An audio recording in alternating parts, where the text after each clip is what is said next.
Nego, boa noite. Andei no carro aqui, luz do óleo não acendeu, mas é o seguinte, deixei ligado, fui ver. O problema dele aqui é eixo do comando de válvula em cima. Não sei se no óleo você vai ver. Ele tá perdendo taxa de compressão dele, fica assim, não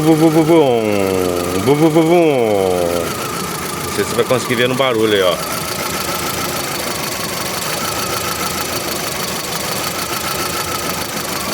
Tá, então esse daqui realmente vai ter que retificar aqui a parte de cima dele. Aí você manda ver aqui a parte do eixo do comando de válvula e já troca os tuchos hidráulicos dele. A parte de baixo não precisa fazer, o negócio tá aqui em cima, tá?